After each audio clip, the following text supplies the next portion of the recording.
What's up, everyone? This is Mayan Gordon, owner of Mayan Gordon Media, co-founder of Champion Empire, back again. And today I really just wanted to hop on here and bring as much value as I possibly can to you guys who are watching. So to get it started, everyone who is watching this right now, if you could go ahead and post in the comments one thing that you're grateful for. You can post more than one thing, but let's get at least one thing that you're grateful for today.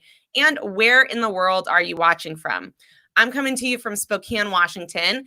And man, I'm really grateful for a lot of things today. I would say, especially the people in my life, from my husband to my business partners and my mentors who are really helping me on this journey that we call life, right? As cliche as that sounds, life absolutely is something that is supposed to be an adventure, a journey, an experience where you're going from one place to another place. You're not just supposed to be this person who you were born into existence and stay the same person your whole life. You're meant to evolve, you're meant to change, you're meant to grow. And that's definitely something, if I look back and start reflecting on this year as we actually come, to the end of 2020, which is crazy, right? There's like 3 months left once we finish up September. And then this year's over and we're into 2021, even more of the future. I thought 2020 was the future, but 2021 sounding extra futuristic, if you know what I'm talking about. And one of the things that outside of these amazing people in my life that I'm truly grateful for, I would say is my environment. I'm really a huge believer in your environment being the soil to you being the flower. And when a flower doesn't bloom, you don't blame the flower. You blame the soil or the sunlight or the lack of watering that's being done. And so I'm just really grateful to be in an environment that is so nurturing to me and my spirit and my well-being and my own progress. What's up, Kenner? How's it going? I hope you're having a really great day. Thanks for popping in. Let me know, Kenner, do you have any questions about your business, about your job role and position and gaining more influence? In fact, I've created something very recently called Influence Office Hours, which is a once-a-week meeting. If you're interested in that, send me a message or a DM on LinkedIn, on YouTube or Facebook, wherever you're watching right now, and I'll send you over the link to that. The first session is completely free. I really don't care if you end up signing up for the monthly, which is $99 a month. There's 4 meetings a month, all an hour long, plus you get direct messaging with me. But I know in that single hour, I can provide so much value to you that you literally will be able to accomplish much, much more in whatever it is that you're trying to achieve. I know not everyone's trying to grow a business, but every single person is trying to influence people, influence decisions, influence outcomes in their life. And that's what it's really centered around. What's up, Ranjit? I hope you're having a great day as well. I think for me, one of the things that I'm working on and I want more of in my life, one is I want more income. I don't know who doesn't, right? 2 is I want more people who are, I don't want to use the word better than me, but better at certain things than me. I want people who are more experienced in areas that I have little experience to be in my life. I want more people in my life who are passionate about making a change, who are, really care about making a positive impact in the world in a very large way. Those are kind of some of the things that I'm working on to influence and bring more into my life. And one of the ways that has been really effective for me is when I'm doing content creation, performing content creation, creating content creation, however you want to talk about it, I don't focus on engagement. Honestly, you guys, engagement is not something that I care that much about when it comes to putting out my message and attracting inward people into my life. And this came out of the reason I'm sharing this now is I had a conversation on LinkedIn messages just a little while ago where someone said, I think it's really interesting that for someone who has 30,000 followers on LinkedIn, some of your posts get very little engagement. And my response to that was really twofold. One, not all of my posts are really meant to get a lot of engagement. I love to experiment. I love to test out new things, new styles of posting, new styles of delivering a message. And sometimes those just are styles that are not going to drive engagement due to the nature, due to the content, due to me not having any prompt for someone to engage. It's pure value delivery. I'm not looking to get engagement out of it. But 2, engagement is not how I measure my success. I would say, and maybe that's a false statement because I'm trying to differentiate engagement on posts, meaning comments, and likes and hearts versus, I guess, the real form of engagement that I do care about, which is messaging and people talking, conversation. To me, conversation is the most pure metric that, or the purest form of data or whatever you want to call it, that you can look at to see if you're being successful. One, are people bringing conversation to you about the content you're creating? Which, yes, all the time I have people message me saying, hey, I saw this post. I thought it was really amazing. Hey, I reached out to you because I saw your posts and it made me want to connect more with you. To me, that is way, way more valuable than them commenting on my post. I would way rather someone see my post, not leave a comment, send me a message, and give me the opportunity to really build a one-on-one relationship with them than I would them purely leave a comment. Now, outwardly, does it look as good? No. But guess what? I don't care what other people perceive my success to be. I know what my success is, and I'm right on track with what I want to be doing. I'm driving people with my content closer to me to be able to form real relationships with them. I don't care if someone comments cool, good job, nice on my posts. And honestly, if you look at a lot of these big influencers who have hundreds and hundreds of comments on their posts, a lot of them really aren't meaningful. They're support comments. They're nice, I like that, funny, whatever they're saying. It's not really valuable in terms of driving a relationship with that person or really indicating that you brought them significant value. Now, maybe you brought them the value of entertainment. Maybe you brought them some value in terms of making them feel good. Maybe they read your post, maybe they saw your video, and they felt good. It made their day a little bit better. That is awesome. I am not trying to take away from that in any regard. But that is not my aim. My aim is to either deliver information that literally could change your circumstances or your life, or get you to think about things in a little bit different way or a little bit different perspective. To me, those are my goals. And so my content's going to be driven by those goals and not by just trying to get engagement or comments or hearts or reactions on my posts. What's up, Sharonica? How's it going? Sharonica, if you have any questions related to work, business, life balance, time management, creativity, anything like that, this is why I'm on the live today, is to really answer anyone who's watching any of your questions. Let's see. Kenneth says, as a business coach and a certified Bitcoin miner, Bitcoin investment has been the best, blah, blah, blah. You're looking for the best platform to share this information to the general public. They're all the best platform. Kenner, you're in a difficult space. People, including myself, are really anti-Bitcoin miners and anyone pitching Bitcoin as a way to make money. The reason for that is 80 to 90% of the people, I'm not saying this is you, but 80 to 90% of the people maybe are doing it as a job for themselves. Maybe they're making a decent income from it, but they're not making a whole lot of money. And they're having to put in a lot of work. And it's not something that someone else really wants to replicate in a short amount of time, because you have to put way more work than people are telling you that you have to put into it. So your best bet to be able to deliver your messaging, Kenner, is to really explain to people how Bitcoin works and how Bitcoin mining and exactly what you do, how it works. Just start putting out information to educate people. And that is what's going to draw them into any of your services. But until people feel really, really, really comfortable with how Bitcoin works, they are not going to be interested in any of your pitches. And I've done a couple posts on LinkedIn of, hey, anyone else annoyed by these Bitcoin mining, people who pitch? And those are the posts where I get a lot of engagement. I'll get hundreds of comments of people being like, yep, I block all those guys. Yep, those guys are full of BS.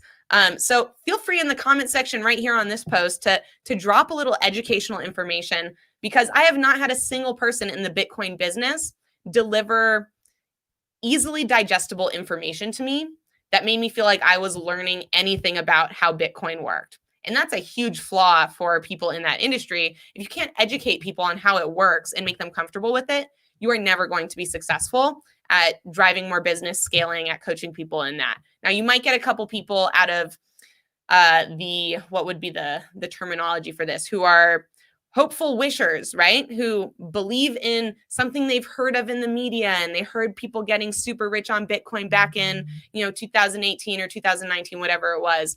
And so they've got a dream, but you don't want to prey upon people's dreams. You want to deliver real value and real information. And that's really my suggestion for anyone who's in a field where people are just less educated in general, right? There's lots of fields like that. I would say AI is a great example.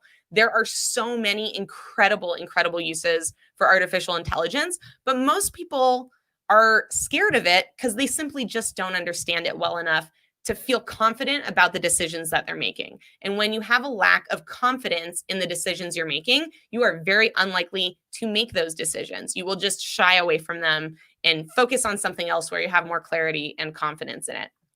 Sharonica, I have questions about business. I'm working on my business and need some good consulting information moving forward. Drop it on us right now. What are some of those questions, Sharonica? I am here for you. Absolutely. And I would also suggest that you send me a direct message, and I'll send you the link for my office hours, which we meet once a week. It's basically the same format through Zoom, obviously, instead of StreamYard broadcasting to LinkedIn. But I have a Zoom meeting once a week where you get to come bring me absolutely any and all of your specific questions around growing your business, around influencing. You guys, I know a lot of you know me because I have 2 million TikTok followers.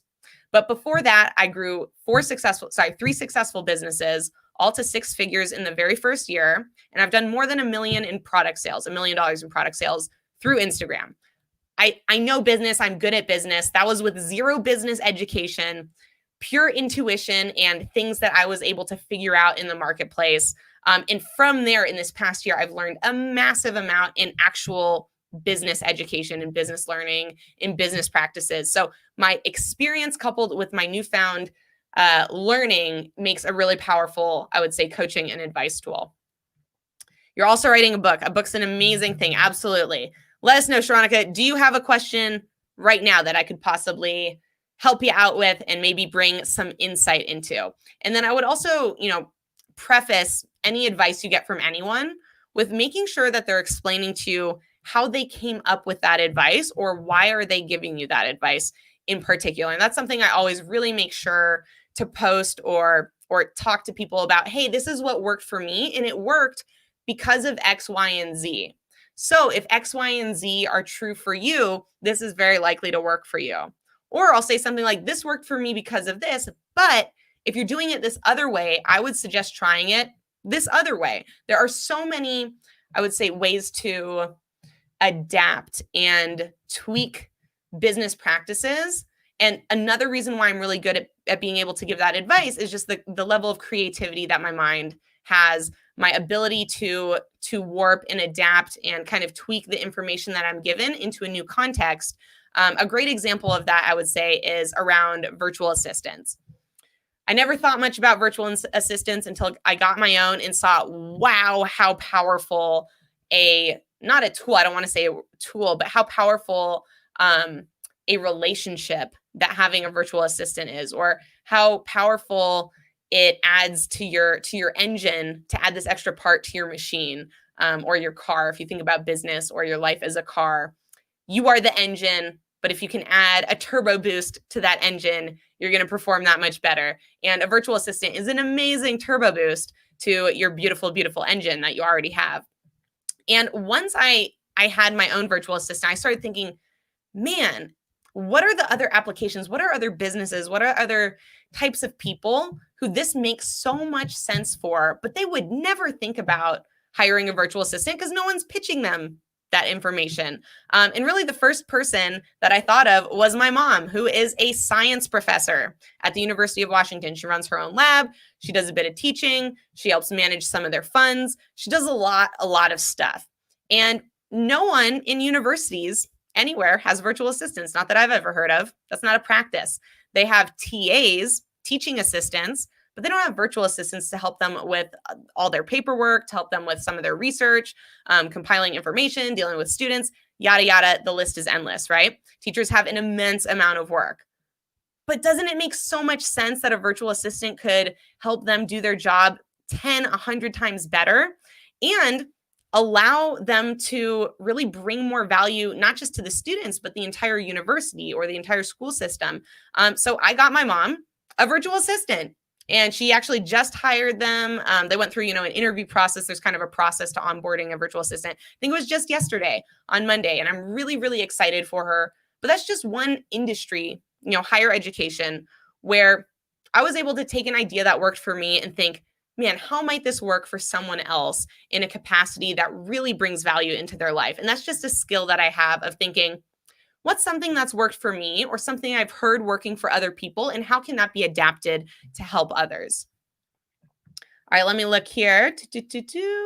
What's up, Brienne? How's it going? So good for you to drop in. Really appreciate seeing your comment there. Let's see. Sharonica says, I made medicine that helps people with high blood pressure. That's awesome. It works, but trying to put it on the market. Can I please give you some input on that idea? Yeah, I've got so much input. It's great because you're selling a product, and I love products, you guys. As much as I love service and coaching, and kind of right now that is a lot of my focus, boy, do I love selling stuff. And I still run my glass blowing business. I've recently kind of restructured how it works a little bit. And just to let you know, TikTok has helped me sell a lot of glass recently, especially this past month.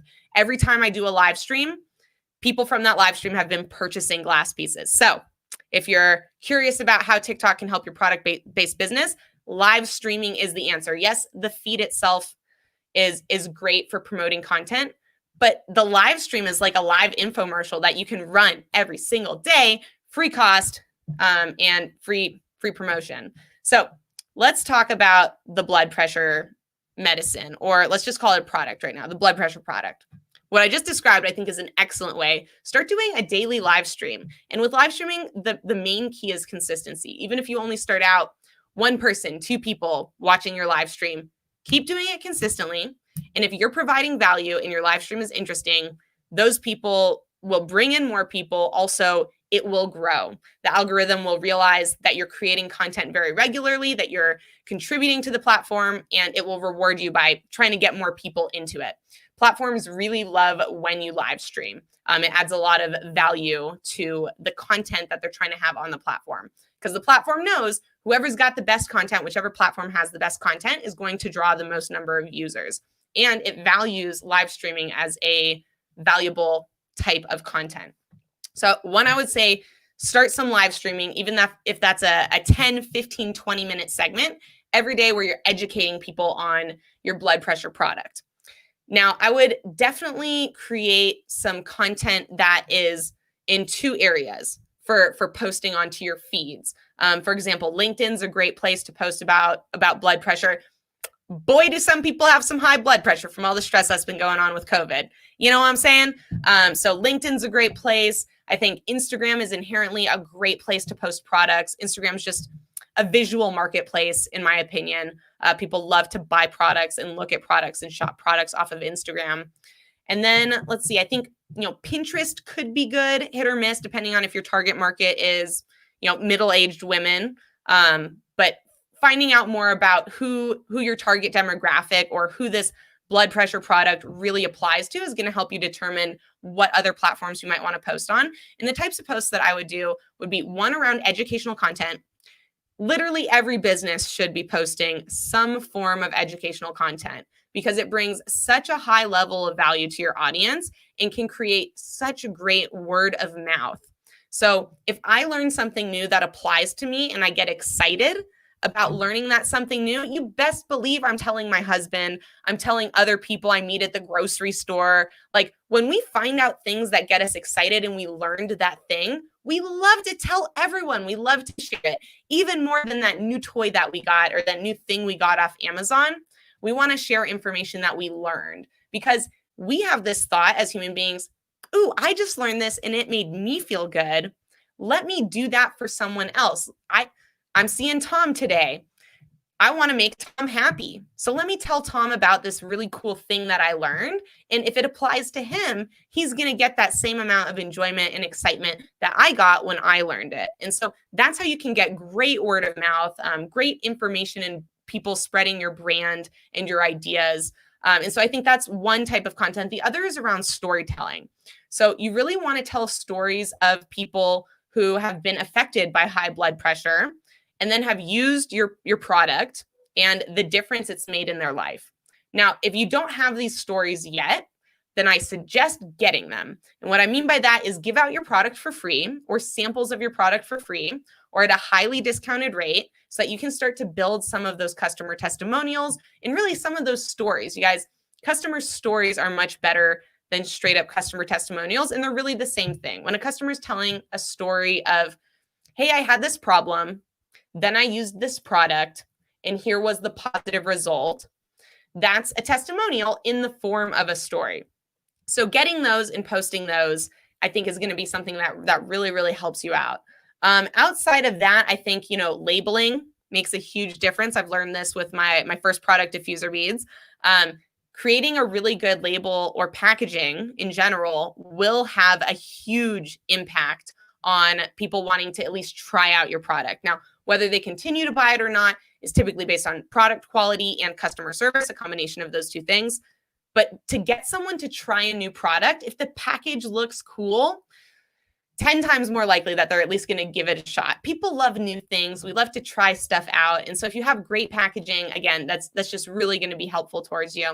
Another that I would say ties into the packaging would be extra materials. So when I sell my glass pieces, when I've sold any of my other products, I've always included free stickers. One, it's like a little free bonus that makes people happy. Two, some people collect stickers, and it's actually way more meaningful and valuable to them than you might even be able to conceive. And three, it's more promotion and marketing for you. If they stick that sticker somewhere and a bunch of other people see it, they're all being subliminally exposed to your brand and to your product. Or maybe even they're just sticking it on their own refrigerator. That person is being repeatedly exposed to your brand. And that is just such a great way to develop that strong brand marketing.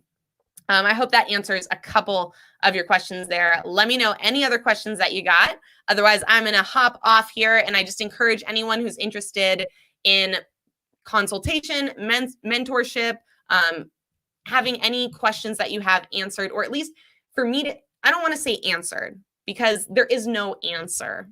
There's only great ideas and whether or not you decide to act on them. There's a million answers for every question.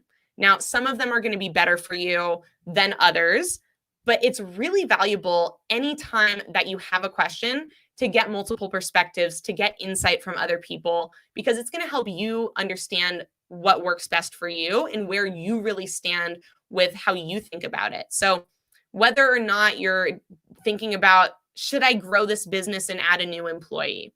Should I, change up my packaging? Should I change my pricing, right? Lots of people have questions about pricing. I usually have questions about, what should I price this product or service at?